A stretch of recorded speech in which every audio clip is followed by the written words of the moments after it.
RX-100 ही गाडी अशी आहे की गाडी काम करताना पण फिटरला त्याच्यात कधीही कुठली अडचण येत नाही. RX-100 अशी गाडी आहे की तुम्ही हजारो किलोमीटर प्रवास केला तरी तुम्हाला वाटत कधी त्रास न देणारी गाडी आहे. ह्या गाडीसारखी गाडी दुसरी कुठली नाही. RX-100 ची पूर्वीची किंमत होती 16,900 काहीतरी होती त्याला.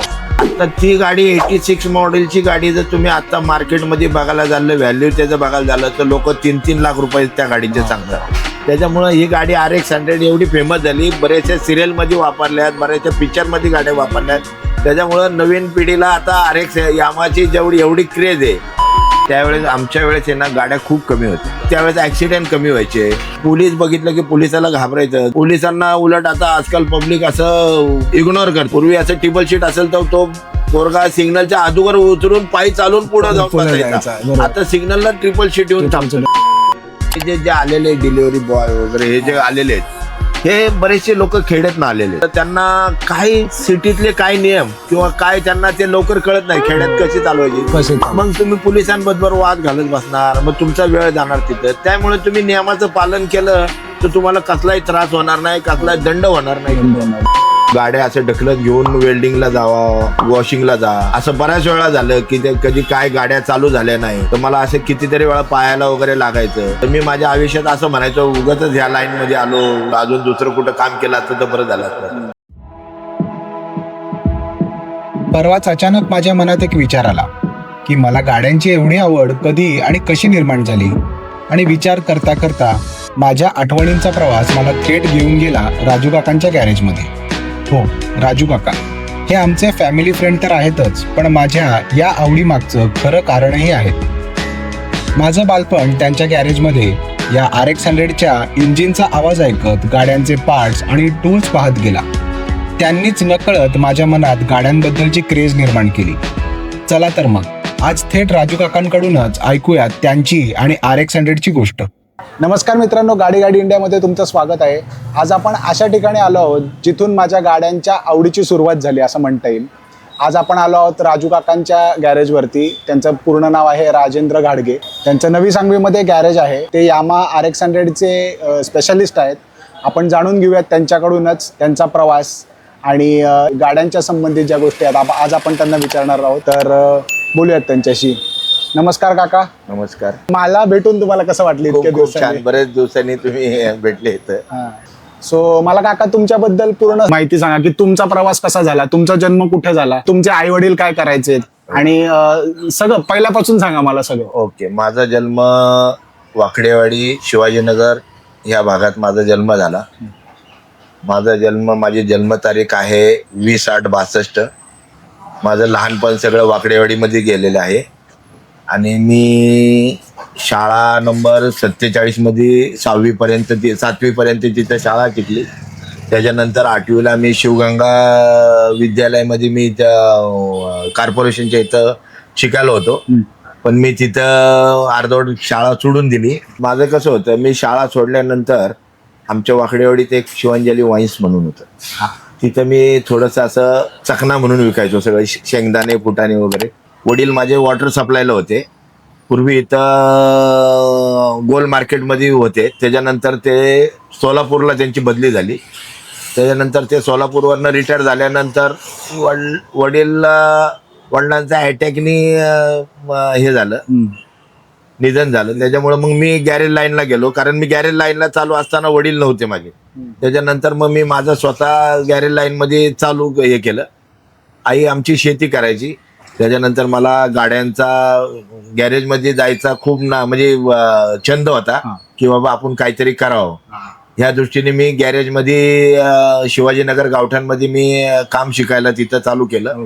माझा एक मित्र आहे किशोर निकम म्हणून, त्यांनी मला ह्या लाईनमध्ये तसं त्यांनी मला गॅरेज लाईनला मित्राच्या गॅरेजला त्यांनी मला लावलं तिथं.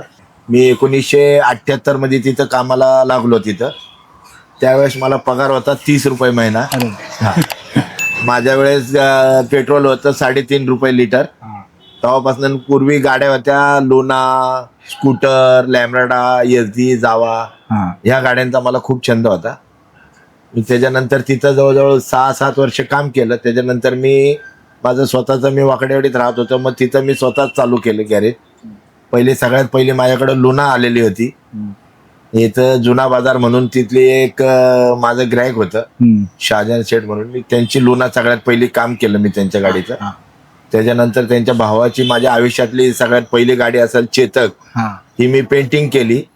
त्या गाडीचा नंबर होता MXB 236 नंबरची गाडी होती ती गाडी मी माझ्या आयुष्यातली सगळ्यात पहिली पेंटिंगची गाडी ती चालू केली. त्याच्यानंतर माझा प्रवास सगळा असा SD, जावा, स्कूटर एवढ्या गाड्या केल्या की त्या हजारो गाड्या मी तिथनं चालू केल्या. तर मी तिथं जवळजवळ 4, 5, 6 वर्ष तिथं मी 30 रुपये महिन्याच्या हिशोबाने मी तिथं काम केलं. त्याच्यात मला चांगलं नॉलेज आलं.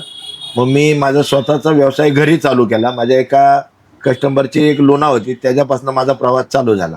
जुन्या बाजारमध्ये त्यांचे स्क्रॅपचं दुकान होतं शहाजहान शेठ म्हणून. नंतर त्यांचे दुसरे बंधू आहे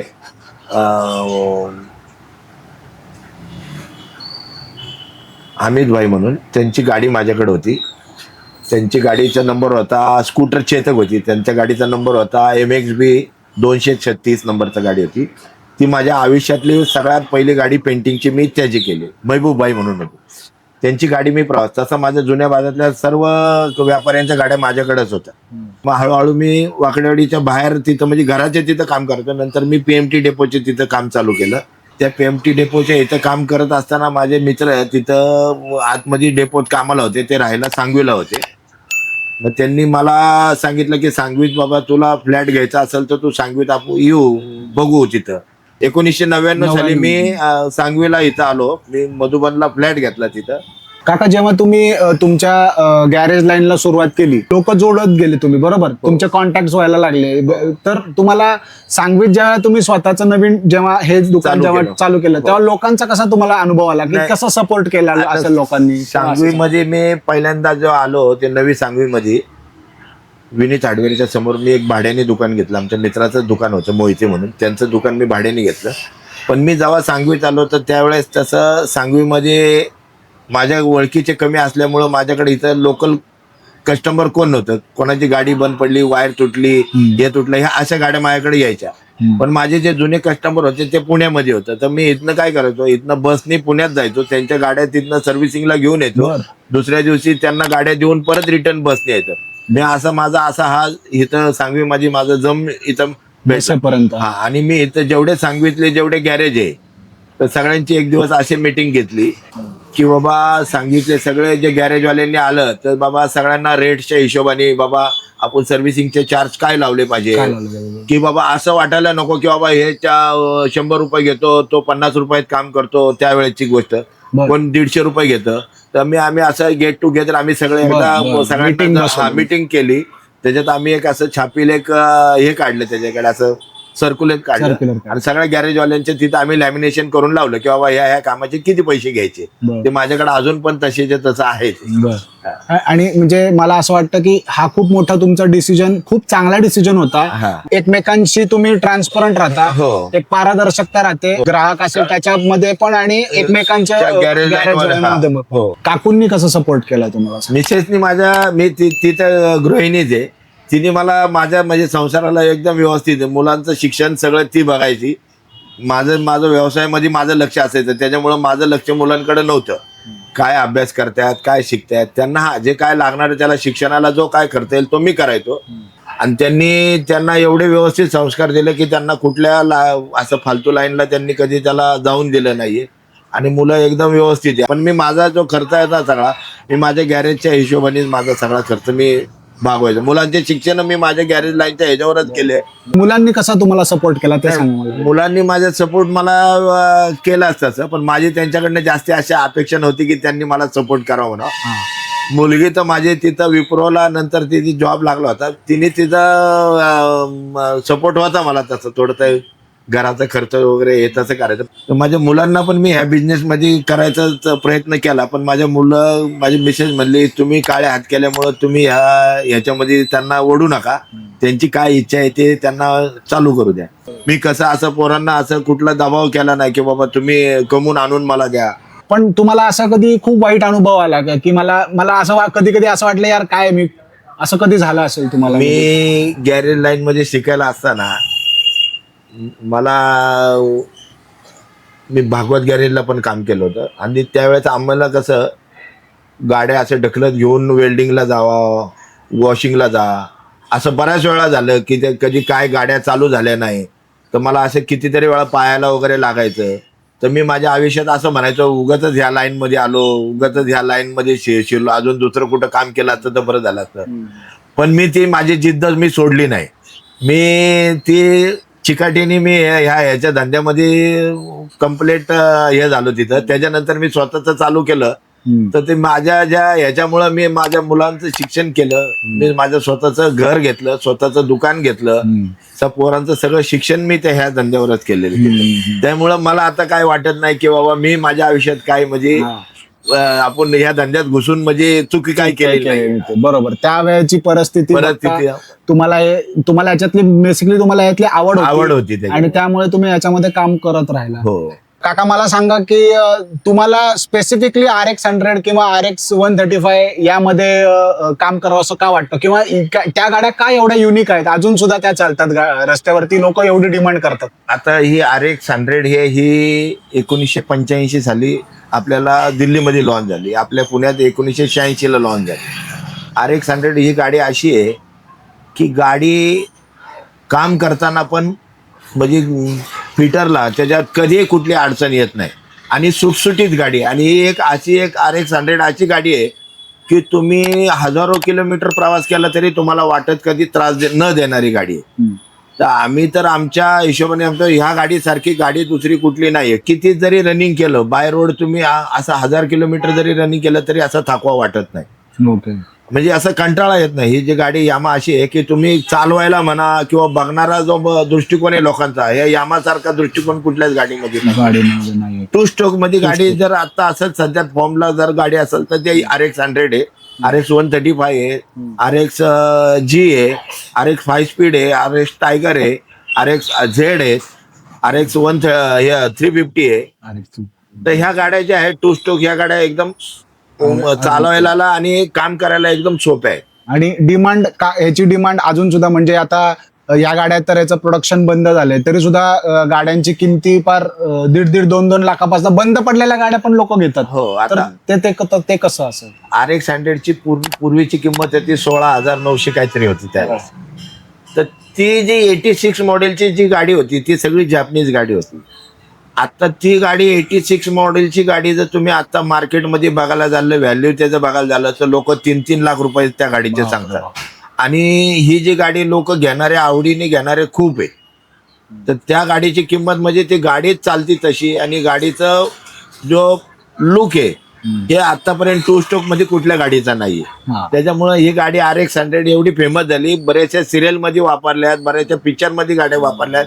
त्याच्यामुळे नवीन पिढीला आता RX यामाची एवढी क्रेज आहे की ती गाडी जेवढा खर्च करेल तेवढं कमीच येते. बरोबर. आणि अजून सुद्धा पार्ट्स मिळतात त्याचे? हो, पार्ट्स मिळतात, बनवले जातात. बनवले काय सेम कंपनीने बनवलेले आहेत, काय दुसऱ्या कंपनीने बनवलेले आहेत. तुम्हाला बँगलोर मध्ये मिळेल, बॉम्बे मध्ये मिळेल, पुण्यामध्ये बरेचसे ठिकाणी काही बाहेरनं येणारा माल असतो. आणि आता सध्या 2 स्ट्रोक गाडी आहे ना इंडियात तर बॅन झाली आता याच्यामुळं. तर ती बाहेर इंडोनेशियाला त्याचं अजून प्रोडक्शन चालतोय. तर तिथनं पण काय मटेरियल येणार असतं ना तर ते आपल्या गाडीला इथं ते फिट होऊ शकते. त्या काळचं मला काका ट्रॅफिक सांगा की म्हणजे पुण्यातलंच म्हणा, ट्रॅफिक सांगा कसं होतं आणि आता काय परिस्थिती झाली आणि असं का झालंय तुम्हाला वाटतं ते सांगा मला. आता काय झालं, त्यावेळेस आमच्या वेळेस आहे ना गाड्या खूप कमी होत्या. त्याच्यामुळं रोडला काय कशी गाडी स्पीडनी चालव किंवा काय चालव त्यावेळेस कधी अडचण नव्हती. आता काय झालं, ट्रॅफिक एवढं वाढलेलं आहे की तुम्हाला घरोघरी 4-4, 5-5 गाड्या दिसतात. त्यावेळेस ट्रॅफिक म्हणजे एवढंच व्यवस्थित होतं की त्यावेळेस ऍक्सिडेंट कमी व्हायचे. पोलीस बघितलं की पोलिसाला घाबरायचं जर लाईट नसल किंवा तुमच्याकडे लायसन नसल किंवा तुम्ही ट्रिपल शीट चालली असेल तर त्यावेळेस पब्लिक पोलिसाला एवढं सपोर्ट करत होते. पोलीस बघितलं की तो असं उतरून येत चालायचं. त्यामुळे त्यावेळेचे ते जे दंड होते किंवा काय होते, शिक्षा होती. कधी कधी पोलीस काय करायचं की हवा सोडून गाडी चालवत न्यायला लावायची किंवा गाडी इकडे चौकीला लावा, जा तुझ्या पालकांना घेऊन ये, असे ते हे करायचे. बरोबर. आणि आता आता काय झालेलं आहे, लोक का असं म्हणजे का का ट्रॅफिकचे रूल मोडतात किंवा का सोपं वाटतं लोकांना? आता काय झालंय माहितीये का, आता तुम्ही जे लायसन काढायला जाता त्यावेळेचे लायसन काढताना नियम पण कडक होते. त्याच्यावर त्या बोर्डावर नियम लिहिलेले असतात की बाबा स्कूल असेल तिथं गाडी काय स्पीडने चालवायची, जर समजा अरुंद रस्ता असेल तर तिथं गाडी कशी चालवायची, रेल्वे क्रॉसिंग कशी, हे सगळे नियम करून घ्यायचे. आता काय झालेलं आहे, तुम्ही जे ड्रायव्हिंग स्कूल म्हणा किंवा एजंट कडनं जातं त्यामुळे तुम्हाला लायसन पटकनी मिळून जातं. त्यामुळे तुम्हाला त्याचे रूल्स भ्रष्टाचार काय होतो. त्याचं तर त्याचे तुम्हाला रूल्स माहिती नसतात की गाडी काय स्पीडने चालवायची, हॉर्न कुठं वाजवायचा असतो, काय असायचं, हे नियम आताच्या नवीन पिढीला काय माहिती नाही. बरोबर बरोबर. त्याच्यामुळे आता ट्रिपल सीट गेले काय, तुम्ही चौबल सीट गेले काय, गाडीला नंबर प्लेट नसली काय, ते सगळं आताच्या ह्या रूल्स प्रमाणे कोणी त्याचा फॉलो करत नाही. बरोबर. पूर्वी एक नंबर आकडा जरी गेलेला असेल तर पोलीस ट्रॅफिक वाला याला काय झालं, हा आकडा काय गेला, त्याला तुम्हाला फाईन मारायची. आता तुमच्या गाडीला नंबर नसला तरी त्याचं कसं आहे, पोलिसांना उलट आता आजकाल पब्लिक असं इग्नोर करते, जाऊ पोलीस हे बघायचं नाही, जातं निघून. पूर्वी असं ट्रिपल सीट असेल तर तो पोरगा सिग्नलच्या अगोदर उतरून पायी चालून पुढे जाऊन बसायचा. आता सिग्नलला ट्रिपल सीट येऊन थांबतात. म्हणजे पोलिसांची भीती आताच्या नवीन पिढीला नाही वाटत. बरोबर. अगदी चुकीची ही गोष्ट. मी माझ्या व्हिडिओच्या मार्फत जे रील्स करतो त्याच्यामध्ये पण दाखवतो. मी लिटरली गाडी वळवायची कशी, जो लेफ्ट टर्न आहे तो जवळला घ्यायचा, राईट टर्न आहे हा लांबून घ्यायचा, हे मी माझ्या व्हिडिओज मध्ये सांगत असतो. आणि पूर्वी कसं असायचं, तुम्हाला राईटला जायचं तर तुम्ही राईटच लेन धरून चालवायचं, लेफ्टला जायचं लेफ्ट. आताचे नवीन पिढी काय घ्यायची, तुम्हाला समजा राईटला जायचं असेल तर तो लेफ्टला थांबणार आणि राईटचं पब्लिक सगळं पूर्ण ट्रॅफिक जाम करणार. तर तिचं नियमाचं पालनच करत नाही. बरं, इंडिकेटर चालू असला वेगळ्या ठिकाणचा, वळत्यात वेगळ्या ठिकाणी, तो इंडिकेटर किती वेळ तरी चालू राहतो. पाठीमागच्या येणाऱ्या वाहनांना कळत नाही की बाबा याला कुठं जायचं आहे, त्याच्या कानात हेडफोन असतात त्यामुळे त्याला कळत नाही आणि त्याच्यामुळे ऍक्सिडेंट व्हायचे प्रमाण खूप होतं. बरोबर बरोबर. मला असं वाटतं की पुण्याचं एकंदरीत जेवढं डेव्हलपमेंट झालेलं आहे हे खूप कमी वर्षांमध्ये झालेलं आहे आणि ते इतकं फास्ट झालेलं आहे ना, त्यामुळे मला असं वाटतं कुठेतरी प्लॅनिंग करायला थोडासा त्यांनी जो वेळ घ्यायला पाहिजे तो त्यांना मे बी मिळाला नाहीये. त्यामुळे रस्ते जिथे ज्या प्रकारे रस्त्यांना फुटपाथ वगैरे मोठे झालेले आहेत, लोकांना चालायला रस्ते, पण हा विचार करणं खूप गरजेचं होतं की गाड्या आपल्या दरवर्षी वाढत जाणार आहेत. रस्त्यावरती ज्या गाड्या आहेत त्या कंटिन्यू वाढत जाणार आहेत. सांगवीमध्ये पण तसंच झाले. बरेचसे लोकांचे जे रोड लहान होते ते मोठे केले, लोकांचे घर बाकीचे तोडले, पण ते घर तोडून पण आहे ना, जिथे घरं तोडलेली आहेत आणि जे रस्ते वाढवले तर तिथं ऑलरेडी अर्धा रस्ता त्या वाहनांनीच आडल्या जातो आणि इथं P1 P2 चं कोणी पालनच करत नाही. त्यामुळे कसं आहे, जे आणि टर्नला ज्या गाड्या लावतात त्या समोरचं येणारा ब्लाइंड स्पॉट कळत नाही तिथे. आता कितीतरी ह्याच्यात बघा तुम्ही, रोडला दोन्ही बाजूने वाहनं चालू असतात, मग रोड मोठे करायचं म्हणतात आणि तिथे येऊन पब्लिक कार लावतं, दोन्ही बाजूचा रोड मोठा, ट्रॅफिकला एवढा अडथळा होतो की हे लक्षच कोणाची येत नाही. आणि मेनली मला असं वाटतं काही लोकांना P1 P2 काय हे माहितीच नाही. आणि मग गाडी उचलल्यानंतर मग ते काय करतात, पोलीस संघाचे भांडत बसतात किंवा असं आहे तसं आहे. मग त्यांना ते बरंच हे करायला लागतं, इथं बोर्ड लावलाय हे लावलाय, पण ते पब्लिक ऐकत नाही. कोणाला फोन करून मग सांगणार, ओळख सांगणार, मग ते सोडायला. पण पोलिसनी पण असं केलं नाही पाहिजे. ओळख असू नाही तर काय असू, नियम आहे तर नियमाचं पालन केलं. काय ना काहीतरी उदरनिर्वाह व्हावा म्हणून डिलिव्हरी पार्टनर्स ते जे काम करतात, स्विगी झोमॅटो वाले किंवा इतर कुठले ब्रँड असतील, तर मी जास्तीत जास्त माझं ऑब्झर्वेशन असं आहे की हे लोक ह्या लोकांकडनं जास्तीत जास्त सिग्नल मोडणे म्हणा, उलटी गाडी चालवतात त्यांच्याकडनं. आणि ते हे सगळं यांना कसं आहे, हे जे आलेले डिलिव्हरी बॉय वगैरे हे जे आलेले आहेत, हे बरेचसे लोक खेड्यातनं आलेले आहेत. बरोबर. त्यांना कसं होतं, त्यांना काही सिटीतले काय नियम किंवा काय त्यांना ते लवकर कळत नाही, खेड्यात कशी चालवायची. मग तुम्ही पोलिसांबरोबर वाद घालत बसणार, मग तुमचा वेळ जाणार तिथं. त्यामुळे तुम्ही नियमाचं पालन केलं तर तुम्हाला कसलाही त्रास होणार नाही, कसलाही दंड होणार नाही, ह्याची काळजी घ्यावी. बरोबर. कसं आहे, डिपार्टमेंटला पण तुम्हाला जसं डिपार्टमेंट पण तुम्हाला पहिली चूक असेल तर तुम्हाला माफ करू शकतो. तुम्ही दर वेळेस तुमच्या गाडीवर 50 खटले असेल तर डिपार्टमेंट काय माफ करणार, तुम्ही नियम तोडतच जाणार. इथनं पुढची पिढी पण तसेच नियम तोडणार. ते म्हणजे माझ्या वडिलांना एवढे नियम तोडले, कधी आले नाही, त्याचं पालन ते नवीन पिढीने घ्यायला. बरोबर. म्हणजे नवीन पिढीला हे सांगणं आहे की आपला कर्णकर्कश हॉर्न म्हणा किंवा कर्णकर्कश ते साऊंड म्हणा, असं नवीन पिढीने करावं नाही की त्याचा परिणाम आपल्या पुढच्या पिढीला होईल. म्हणजे आता आपल्या पूर्वी असं एवढे हॉर्न किंवा एवढं करणं कसे कधी नव्हतं. आताच्या पिढींना कळत नाही की थोडा हॉर्न मारला की त्याच्यावरनं वादावाद चालू होत्या किंवा जोरात रेस केली तर लोकांना त्रास होतो. असं नवीन पिढीने करावं नाही. कारण आज जाणारा येणारा आपला घरचा पण माणूस असतो. त्याच्यात कसं काय बरेचसे वयस्कर लोक असतात. तुम्ही जोरात फायरिंग केले त्यांना त्रास व्हायला नाही पाहिजे. हॉर्न मारला त्यांना त्रास व्हायला नाही. आणि शक्यतो वयस्कर लोकांना पूर्ण पहिलं त्यांनी प्राधान्य दिलं पाहिजे. किंवा एखादा ओव्हरटेक वयस्कर केलं तर त्याचा थोडासा सन्मान करून त्याला पूर्ण जाऊन. आणि वयस्कर लोकांची थोडी चूक झाली गाडी चालवताना म्हणा काय की त्याला थोडं सहकार्य करा. त्याच्या वयामानाने त्यांना काय काय वेळेस हे होत नाही. तर त्या नवीन पिढीने त्यांना सहकार्य करावं की बाबा शक्यतो वाद घालू नये आणि वादातनं काय निर्माण होऊ नये. काका आपण रस्त्याला बघतो आजकाल अचानक इगोमुळे लोकांचे वाद होते, हाणामारा होतात. म्हणजे कट मारला कुणी कट मारला यांनी मला पुढे जाऊन. तुम्हाला काय वाटतं समजा आपण गाडी चालवतो आणि अशा वेळेला अशी परिस्थिती निर्माण झाली तर काय करायला पाहिजे? ते उत्तर द्यायला पाहिजे का तिथून काय त्याला समजून सांगितलं पाहिजे. आणि जे बघणारी भूमिका जे लोक घेतात फार हाण्यामारा होत परत त्यांनी त्यांना दोघांना समजून सांगून किंवा त्याचा वाद मिटवा. बाबा हे काय त्याचे खानदानी दुश्मनी नसते. हा रोडवर चालणारा हा पुढं पाठीमागा अपघात म्हणा किंवा असे तुम्हाला हित नाही झालं तर तुम्ही त्यांच्या कुठल्या दुसऱ्या एरियात गेले तर तुम्हाला पण तसा अडचणी येते. सॉरी म्हणून तेवढं हे करावं. त्याच्यात वादातनं वाद वाढू नये तिथं. कारण तुमचा पण वेळ जाणार. वेळ गेल्यापेक्षा तो पोलीस येणार तुम्हाला हे करणार. तुम्हाला तुमचे जे महत्वाचं काम असतं त्याच्यामुळे तुमचं महत्वाचं काम राहणार. तिथं 2 तास तिथं व्हायला जाणार. कोणाला दवाखान्याला जायचं असतं, कोणाला ऑफिसला जायचं. वाद घालून तुमचा वेळ घालू नका. शक्यतो जिथं जेवढं तुम्हाला मिटवता येईल तेवढं मिटून घ्या. E20 मुळे तुम्हाला काय वाटतं लोकांना खरंच प्रॉब्लेम होत आहेत का? आता E20 मुळे अजून तर बऱ्याचशा लोकांना आता प्रॉब्लेम चालू झालेत. आता आमच्याकडे ज्या गाड्या आहेत त्यांना बऱ्याचशा गाड्या चालू मध्ये पोस्टो गाडीचं कसं असतं वॉल वगैरे असतात. तर त्याला E20 मुळे त्याच्यामध्ये ते वॉल कधी कधी ते जास्त असल्यामुळं वॉल जाम होते तर गाडी सडनली ब्रेक होऊन जाते. त्याचं कॉम्प्रेसर राहत नाही.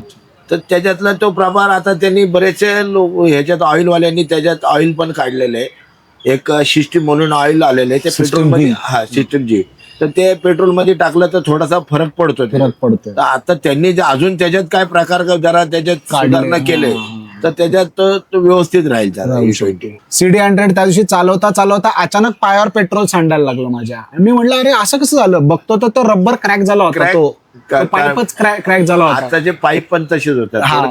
ह्या E20 मुळे रबर पार्ट आहे ना ते एकदम असं क्रॅक होऊन म्हणजे चिकट होऊन जातात. आता मला जर का 15 दिवस समजा बाहेरगावी जायचं आणि माझी गाडी पडू नये तुम्हाला काय सांगायला आवडेल की काय करायला पाहिजे? आता नवीन गाडीचं काय करायचं? आता गाडीतलं पेट्रोल पूर्ण ड्राय करून ठेवा. म्हणजे ते गाड्या तुम्हाला थोडंसं ड्राय म्हणजे तुम्हाला समजा 2 दिवसांनी गावाला जायचं असेल तर तेवढं जे पेट्रोल आहे तेवढं सगळं संपवून तुम्ही गाड्या ड्राय करून ठेवल्या. नवीन आलं त्याला व्यवस्थित पेट्रोल टाकून चालू केलं तर काही प्रॉब्लेम येत नाही.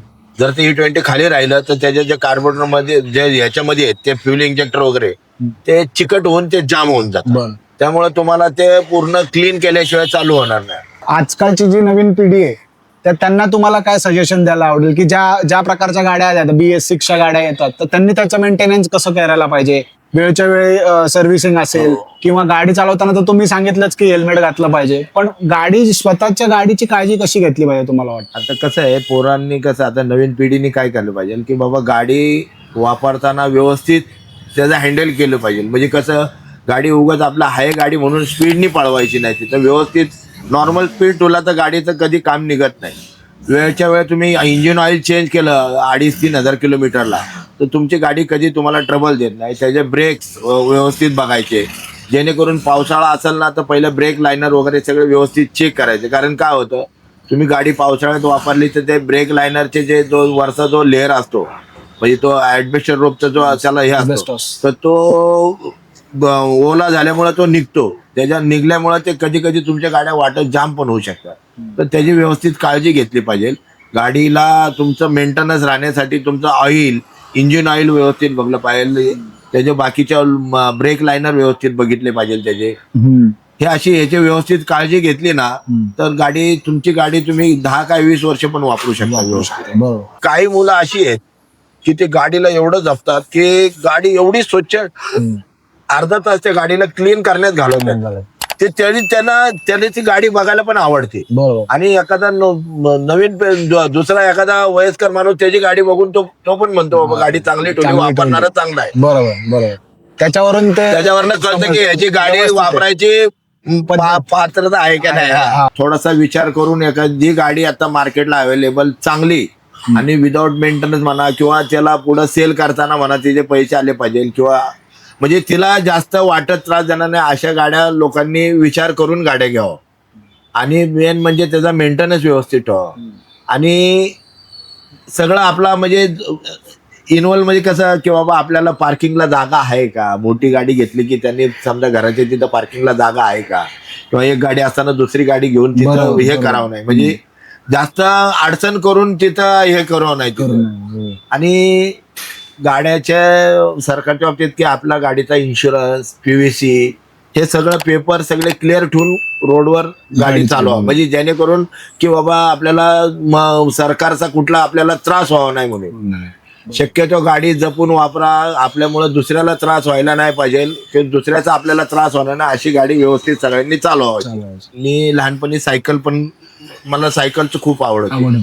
मी स्वतः सायकल सगळे बाहेरनं पेंट करून आणून पूर्वी मी घरी स्वतः मी माझी सायकल असेंबल केली मला, आणि स्वतः मी पुण्यात सगळीकडे फिरत होती सायकल घेऊन.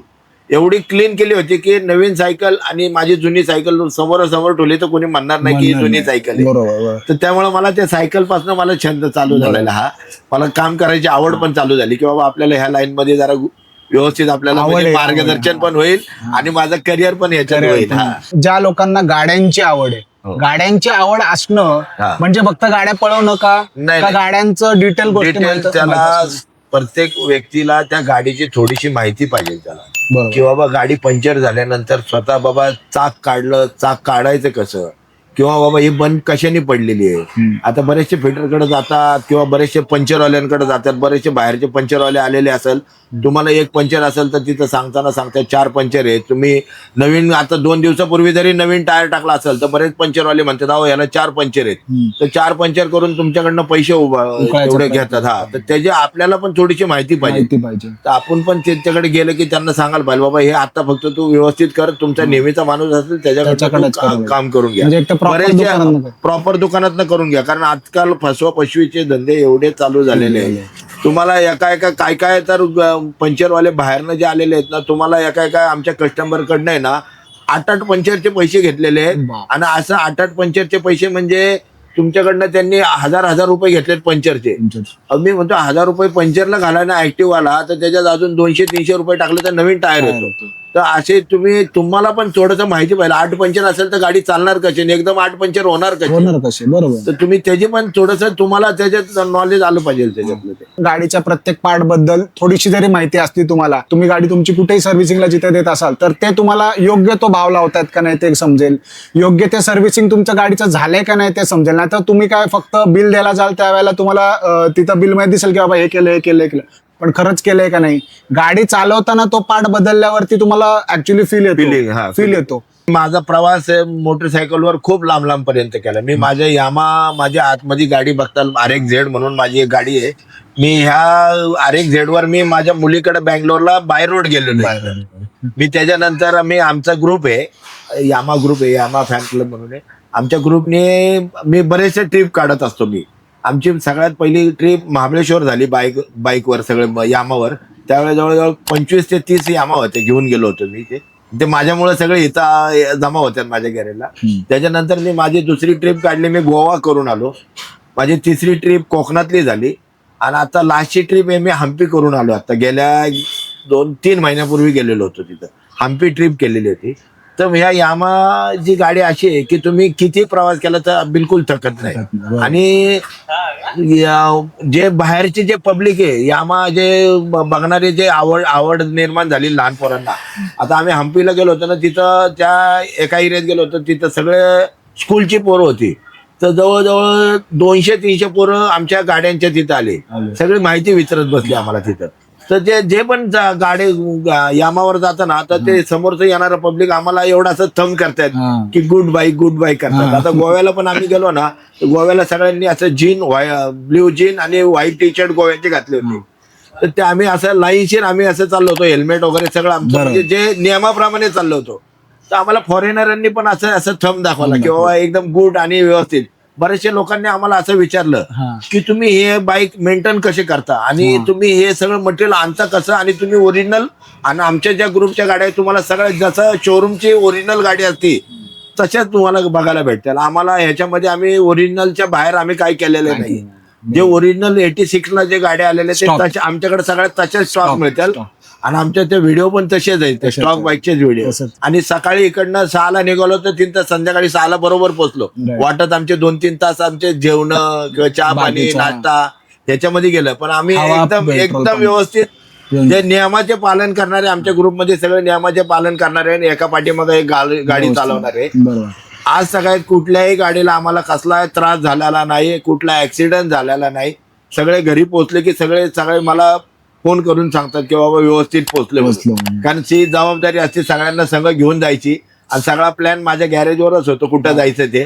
त्यामुळे सगळे कोणी सांगितलं की काकांबरोबर यायचं, त्यांच्या घरच्यांचे पण निष्काळ म्हणजे हे व्यवस्थित राहतात की बाबा काळजी करणार नाही, काकांबरोबर आहेत. बरोबर. त्याच्यामध्ये आमच्या ग्रुपमध्ये कोणी ड्रिंक करणारे नाहीये. त्याच्यामुळे राईट आमची इतकी व्यवस्थित होती हा. की आज सगळ्यात आम्हाला आमच्या राईटला कधी कोणाला असं त्रास झालेला नाही आणि कुठला असा घटना झालेली नाही की बाबा आमचे असं असं हे पडले कोणी ते पडले. आज सगळ्यात कधी झालेलं बरं. काका मला सांगा, तुम्ही जेव्हा असं तुम्ही फक्त सकाळच राईड करता का रात्रचं पण नाही. राईड? रात्रीची रिटर्न येताना रात्र होती आम्हाला, पण आतापर्यंत कधी त्रास झाला नाही. लाईटचा वगैरे काय त्रास होतो लाईटचा का? आता किंवा तर- ह्याचा लाईट कमी पडतो असं लाईटचा वाटतं कमी का? पडतो, पण आम्ही त्याच्यासाठी 2 असं बारीक एलईडीचे काय गाड्यांना Auxiliary. लावलेले आहेत. पण शक्यतो आम्ही जिथनं पण रिटर्न येताना आहे ना, शक्यतो आम्ही पुण्याच्या जवळपास अंधाराच्या आतच यायचा प्रयत्न करतो की जेणेकरून कोणाला त्रास नको व्हायला. त्याच्यामुळे आम्ही जिथं पण गेलेलो असेल तिथनं जे निघताना आम्हाला शक्यतो आम्ही सकाळी लवकर निघतो. कारण बरोबर. काय होतं, काय गाड्यांना काय लोकांना आमच्या ह्याच्यात आता माझ्या वयाचेच भरपूर लोक आहेत आमच्या ह्याच्यात, काय लोकांना अंधाराचा त्रास होतो. त्याच्यामुळं आम्ही रात्रीचं अंधाराच्या आत घरी पोहोचायचा बरोबर. प्रयत्न करतो. बरोबर. म्हणजे 35-40 वर्ष झाले तुम्हाला, तुम्ही या लाईन मध्ये काम करता. तुम्हाला काय वाटतं पुढे तुमचे काय गोल्स आहेत? तुम्हाला काय करायचंय पुढेच्या पुढे? नाही, ह्याच्या पुढं कसं आहे, आता माझं वय जरी झालं असेल, बरेचसे मला घरी म्हणतात नाही तुम्ही बंद करा काम. जर मी काम बंद केलं तर मी घरी बसून काय करणार, टीव्ही बघणार, हे बघणार. तर मी कसं होतं, ते गॅरेजला आल्यामुळे मी कसं आहे, दिवसातनं भले 2 गाड्या केल्या तर माझा तेवढा दिवस निघून जातो. माझ्याकडे इथं बसणारी ज्येष्ठ मित्र आहेत माझे, ते सगळं आमचा विरंगुळा होतो त्याच्यामुळे त्यांचा पण टाइमपास होतो आणि तेवढं फ्रेश राहतात माणूस. बरोबर. जर तुम्ही जर रिटायर होऊन बसून घरी राहिला तर तुम्ही थकून जाणार. जे माझा जो व्यायाम होतो इथे गॅरेजमध्ये तो होणार नाही तिथं. बरोबर. मग मला कसं नुसतं दिवसभर टीव्ही बघा, जेव्हा झोपा, हा व्यायाम माझा तो म्हणजे होणार नाही. ते घरी तुमचं आयुष्यभर तुमचा जो शेड्यूल आहे ते असं हा शेड्यूल म्हणजे जेवढा मी व्यायाम करणार तेवढा मी माझं म्हणजे फिटनेस व्यवस्थित राहील. बरोबर. त्याच्यामुळे मी तर सांगतो नवीन पिढीने हालचाल केली पाहिजे. तुम्ही नुसतं आजकालच्या पिढीला कसं, तुम्हाला दूध आणायला सांगा किंवा कानाला सांगायला मारतो की जातो, त्याचं चालणं कमी होतं आजकालच्या पिढीला. तुम्हाला काय करायचंय पुढे? ह्याच्या पुढे तुम्हाला काय करायचं? तुमची काय इच्छा आहे? नाही, तुम्हाला हे करायचंय, मला ते करायचंय, असं माझ्या काय? आयुष्यातल्या जेवढ्या इच्छा होत्या, हा. आता माझ्या आयुष्यातल्या सगळ्या इच्छा पूर्ण झालेल्या आहेत. मी माझ्या पहिल्या आयुष्यात मी कधी सायकल आम्ही घेतली नाही. मी दुसऱ्याची सायकल भाड्याने घेऊन वापरायचो. पहिल्यांदा स्कूटर कोणाची असं कोणा पाठीमागं बसायला मिळालं तरी खूप व्हायचं. माझ्या आयुष्यात मी सगळ्यात पहिली माझी एक लुना घेतली होती, MXP 2349 माझा गाडीचा नंबर होता. त्याच्यामुळं माझ्या मित्राची त्याची माझी ओळख झाली. माझा जो मित्र आहे राजेश भाईती म्हणून, त्याची माझी ओळख त्या गाडीमुळे झाली. आज त्याच्याकडं जगातल्या ज्या एकदम भारी गाड्या त्याच्याकडे आहेत, लिमिटेड गाड्या त्याच्याकडे, ज्या म्हणजे आपल्या ऑल इंडियात असली गाडी नाही तशी गाड्या त्याच्याकडे. आणि त्याच्यामुळं माझ्या ज्या इच्छा आहेत गाडी चालवायच्या, त्याच्यामुळे माझ्या सगळ्या इच्छा पूर्ण झालेल्या आहेत. म्हणजे माझ्या बाईकच्या हिशोबाने म्हणा, कारच्या हिशोबाने माझ्या सगळ्या इच्छा पूर्ण झाल्या. त्याच्यामुळं त्या लोणामुळं आमची मैत्रीण एवढी घट्ट झाली की आज काय आज तो माणूस खूप मोठा उद्योगपती आहे. त्या हिशोबाने मी त्यांच्या सहवासात राहून माझी ही एवढी प्रगती झाली. आणि मला असे दोस्त मिळालेत की मी त्यांच्यामुळे, आता माझ्या ज्या लाईनचे जे काय होते तर अर्धे निम्मे तर ते हयात नाहीये ते. त्यामुळे मला त्यांच्या सहवास झाल्यामुळं मी कुठल्या वाईट व्यसनात गेलो नाहीये. मी आज तगात कधी कुठं ऍडमिट झालेलं नाही. आज तगात मी कधी चालायन भरलेलं नाहीये. माझं फिटनेस मला कसं 2 दिवसातनं 4 गाड्या केल्या तरीच आहेत मला. आणि आपल्याला मला कसला व्यसन नाही. दारू सिगरेट तंबाखू काही व्यसन नाही. मला फक्त चहा लागतो इकडे आणि आमचे गप्पा 4 मित्र लागतात. आता माझे मित्र सगळे बसलेले आहेत बाहेर इकडे. सगळे मित्र माझ्याकडे येऊन बसतात तिथे. गप्पा मारतो आम्ही. त्या हिशोबात कामं होऊन जातात. दिवस कसा निघून जातो कळत नाही तिथे. काकांशी बोलल्यानंतर मला ज्या प्रकारचा आनंद वाटतो, म्हणजे he himself is very happy. त्यामुळे मला असं वाटतं की he can share happiness with everybody. खूप. माझा एक मित्र असाच होता, एक राजाभाऊ गायकवाड म्हणून. त्यांची पण माझ्याकडे गाडी होती आणि आम्ही चांगले मित्र होतो. राहायला आमच्या वाकडेवाडीतच होते. त्यांनी असंच मला एकदा असंच विचारलं की बाबा असं असे माझी बाची आहे, तिचं लग्न करायचंय, तुला पसंत आहे का? मी म्हणलं हो मला पसंत आहे. त्यामुळे माझं लग्न झालं. माझी बायको आल्यापासून मी एकदम हॅपी आहे घरी. त्याच्यामुळे मला आतापर्यंत कसली अडचण आली नाही, कारण तिने एवढी व्यवस्थित मला साथ दिली. त्याच्यामुळे आज सगळ्यात मला कसल्या अडचणी आल्या नाही किंवा माझ्या कुठलं संकट आलेलं नाही आज सगळ्यात. तिथं तिचं म्हणतात ना प्रेम माझ्यावर एवढं आहे की ती मला, म्हणजे मी कुठं बाहेर गेलं तर तिला एवढी काळजी वाटते. त्याच्यामुळे ती मला सोडू शकत नाही, मी तिला सोडू शकत नाही. अगदीच. म्हणजे किती काय झालं तरी 86 पासून माझं लग्न झालं, त्यापासून आम्ही आतापर्यंत एकत्र असते. व्यवस्थित. खूप छान, खूप छान. एकदा आणि आयुष्यात सगळ्यांनी असंच राहावं. थोडस गृहिणीचं पण ऐकावं, कारण जी आपली मिसेस असते ती आपली लक्ष्मी असते. तिला जर नाराज केलं तर तुम्ही नाराज होणार. कुठलीच आपली जी घरची लक्ष्मी असते ती आपल्या वाईटासाठी कधी सांगत नसते. बरोबर. तर त्याची काळजी आपण घ्यावं तिथं. काका मला सांगा, कौस्तुभ म्हणून तुम्ही मला काय आयुष्यामध्ये सल्ला द्या? आता कौस्तुभ म्हणजे कसं, तू माझ्या मित्राचाच मुलगा आहे. तुझ्या वडिलांनी जेवढे जमा केले, म्हणजे जेवढे लोकांची दोस्ती केली ते सगळे चांगल्या फील्डमध्ये होते. त्यांचं नाव अजून पण लोक काढतात तिथं. तर तू पण तशीच एक फील्ड करून तुझे पण चांगले मित्र मैत्रिणी, तुझे पण संबंध चांगले व्हावं, हे आम्हाला तर आमच्या ह्याच्यातर्फे तुला सांगणं आहे. किंवा तुझ्या वडिलांनी जसं आयुष्य काढलं तसं तू पुढं तसं चांगलं आयुष्य काढावं ही आमची इच्छा आहे. थँक्यू काका, खूप खूप धन्यवाद. मला इतका मौल्यवान सल्ला दिला तुम्ही. काकांचं पुण्यामध्ये नवी सांगवी येथे साई चौकामध्ये गॅरेज आहे. मी डिस्क्रिप्शन मध्ये कम्प्लिटली त्यांचा ऍड्रेस आणि त्यांचा फोन नंबर वगैरे टाकेल. तुम्हाला यामा रिलेटेड किंवा इतर कुठल्याही गाडी रिलेटेड काही काम करून घ्यायचं असेल तर तुम्ही काकांकडे 100% येऊ शकता. माझे वडील आणि काका खूप जुने मित्र होते. एवढं आमचं पहिल्यापासूनचं फॅमिली रिलेशन आहे. आपल्या हक्काचा माणूस म्हणून मी तुम्हाला सांगू शकतो की कुठल्याही प्रकारचं काही गाडीचे रिलेटेड काम असेल तर काका करू शकत असतील तर ते स्वतः करून देतील, किंवा त्यांच्या एखादा खरंच प्रॉब्लेम वेगळा असेल तर ते त्यांच्या कॉन्टॅक्ट मधला तुम्हाला कॉन्टॅक्ट देऊ शकतील फॉर शुअर. आणि तुमचं जे काही प्रॉब्लेम असेल तो सॉल्व्ह करायचा इथे नक्की प्रयत्न होईल. थँक्यू काका, मला खूप मजा आली. बऱ्याच वर्षांनी तुमच्याशी इतकं, मला वाटतं पहिल्यांदाच आपण एवढा वेळ एवढा वेळ आणि एवढं मन मोकळपणे बोलता आलं. थँक्यू.